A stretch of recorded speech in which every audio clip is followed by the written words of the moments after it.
સુરત નવી સિવિલ હોસ્પિટલની જૂની જર્જરિત બિલ્ડિંગમાં સ્લેબ પડ્યા બાદ કામચલાઉ વ્યવસ્થા કરાઈ હોય તેમ બિલ્ડિંગમાં ટેકા મુકાયા છે, જેને લઈ દર્દીઓમાં ડર જોવા મળ્યો હતો। વિવાદોમાં રહેતા સુરતની નવી સિવિલ હોસ્પિટલમાં કામચલાઉ જુગાડ કરાયો હતો। જર્જરિત થયેલી જૂની બિલ્ડિંગમાં સ્લેબ પડ્યા બાદ કામચલાઉ વ્યવસ્થા કરાઈ હોય તેમ ટેકા મુકાયા હતા। સિવિલ હોસ્પિટલની જૂની બિલ્ડિંગની લોબીમાં લોખંડના ટેકા મુકાયા છે, તો અનેક વિભાગમાં પાણી ટપકી રહ્યું છે। જો હવે કોઈના માથે સ્લેબ પડશે તો તેનો જવાબદાર કોણ તેવા સવાલો ઊભા થઈ રહ્યા છે। ત્યારે 2 વર્ષથી સિવિલ હોસ્પિટલના જૂની બિલ્ડિંગમાંથી વોર્ડ ખસેડવાની વાતોનું ચાલી રહ્યું છે, પરંતુ કોઈ નિવેડો આવ્યો નથી। ત્યારે વરસાદી પાણી ઘૂસી જતા દર્દીઓની લિફ્ટ પણ બંધ થઈ હોય અને ફ્લોરિંગમાં સતત પાણી રહેતું હોવાથી કોઈ લપસી શકે તેવી નોબત છે। ત્યારે કોઈ દુર્ઘટના થાય તો જવાબદાર કોણ તેવા સવાલો ઊભા થઈ રહ્યા છે। નમસ્તે, હું doctor Dharitri Parmar, additional superintendent new civil hospital Surat તરફથી વાત કરું છું।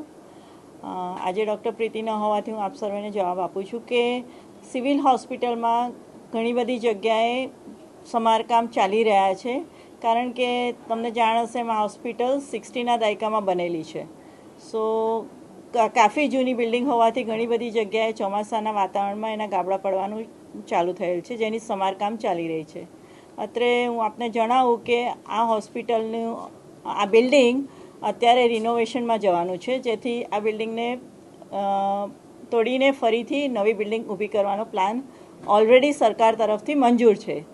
અમે રાહ જોઈ રહ્યા છે કે અમારા નવા ઓપરેશન માટે ઓપરેશન થિયેટર અમને કબજામાં મળી જાય તો અમે એ બિલ્ડિંગમાં શિફ્ટ કરી અને આ બિલ્ડિંગને સંપૂર્ણતર રિનોવેશનમાં લઈ શકીએ। આ બાબતે હું જણાવીશ કે ડાયાલિસિસ બિલ્ડિંગમાં ઘણી વખત પોપડાની પ્રોબ્લેમ થયેલો છે। અત્યારે જે થયો એ કદાચ જૂનો પ્રોબ્લેમ છે, પરંતુ એમાં સમારકામ થઈ ગયું છે અને ડાયાલિસિસ બિલ્ડિંગને શિફ્ટ કરવા માટે એક્સપર્ટની જરૂર પડે છે।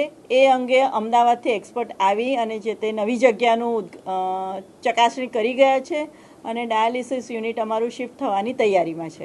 2 વર્ષથી સ્થિતિની બાબત નથી। 2 વર્ષ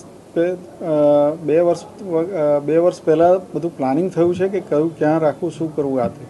ત્યાર પછી પીઆઈયુ દ્વારા એનું જે કંઈ કામગીરી કરવાની છે બંને બિલ્ડિંગોમાં, સ્ટેમ સેલ અને કિડની બિલ્ડિંગમાં જે કંઈ નાની મોટી કામગીરીઓ કરવાની થાય છે તે થઈ રહી છે।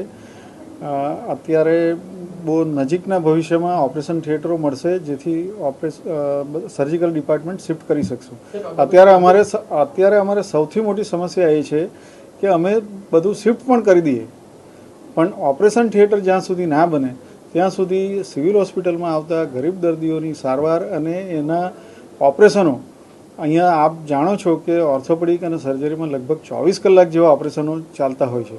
ખૂબ મોટી સંખ્યામાં ગરીબ દર્દીઓની સારવાર થાય છે અને જે બિલ્ડિંગ અત્યારે જૂનું થઈ ગયું છે, જર્જરિત છે, તેમ છતાં એમાં પેરેલલ સાથે જ્યાં સુધી દર્દીઓ જૂના બિલ્ડિંગમાં છે ત્યાં સુધી એનું સમારકામ કે એના ટેકા કે બધું પીઆઈયુ તરફથી સ્ટ્રેન્થનિંગ, રિપેરિંગ, મેન્ટેનન્સ એ પણ કામ ચાલુ જ છે, જેથી કરીને જ્યાં સુધી શિફ્ટ ના કરીએ ત્યાં સુધી કોઈ તકલીફ ના પડે એ પ્રકારની પણ તકેદારી લેવામાં આવી રહી છે। આપને ભલે અમારો સતત પત્રવ્યવહાર અને બધી વાતચીત થતી જ હોય છે। પીઆઈયુ વિભાગને પણ વારંવાર ઉપરથી પણ સૂચના આપવામાં આવી છે કે બને એટલી ઝડપથી કામ કરે। પીઆઈયુ તરફથી જો આ બધી કામગીરી ઝડપથી થઈ જાય તો અમારે મેડિકલ વિભાગ તરફથી કોઈ એવા પ્રશ્ન નથી કે અમારે શિફ્ટ ના કરીએ।